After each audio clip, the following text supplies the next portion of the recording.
Me and my wife are thinking about having another child. What are our chances of our next child being affected by the disease my son here already has? The chances of having another child with spina bifida depend on how many of your children have it. If you already have a child that is affected, which you do, then there is a 4% chance of having another of your children getting the disorder. If you have two children with spina bifida, then the chance rises to 10%. The more children you have with the disorder, the higher the chance you will be to have another that is affected by it. How will spina bifida affect me later in life?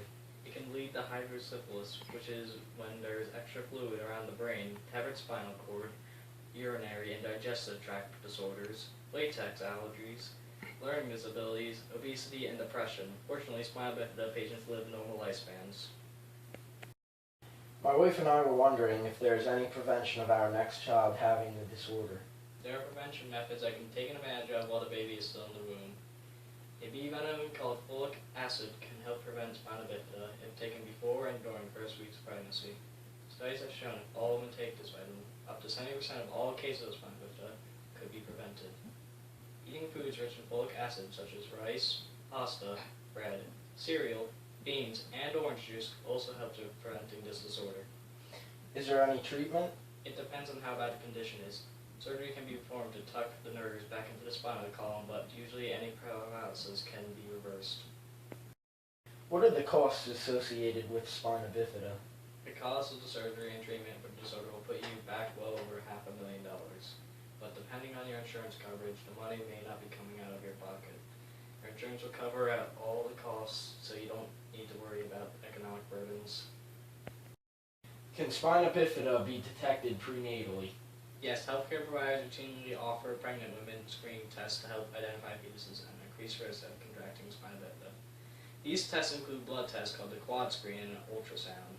The blood tests measure the amount of certain substances in the mom's blood to identify pregnancies at a higher risk of spina bifida and other disorders such as Down syndrome.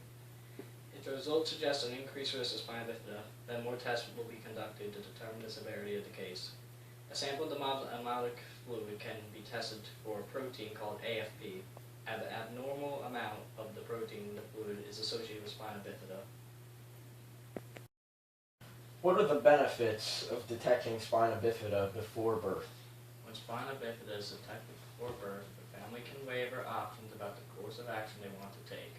For example, they can plan to deliver the baby in a specially equipped medical center so they can receive the right care once they are born. The doctor may recommend a C-section instead of a traditional birth because it can reduce the severity of paralysis in babies with spina bifida. If detected early enough, surgery can be performed while the baby is still in the womb. This procedure has been shown to improve the walking ability of the toddlers, and they may need to get hydrocephalus shunts less frequently, but the procedure puts the baby at an increased risk of premature delivery. It is your choice to decide whether or not the risks outweigh the benefits. Are there different kinds of spina bifida? Yes, there are three. The first and least severe form of spina bifida is called a colta. The condition usually can go untreated and most individuals don't even know they have it. In some cases, individuals may need to be evaluated for spinal cord abnormalities that could eventually result in complications such as weakness or numbness in the legs or bladder problems.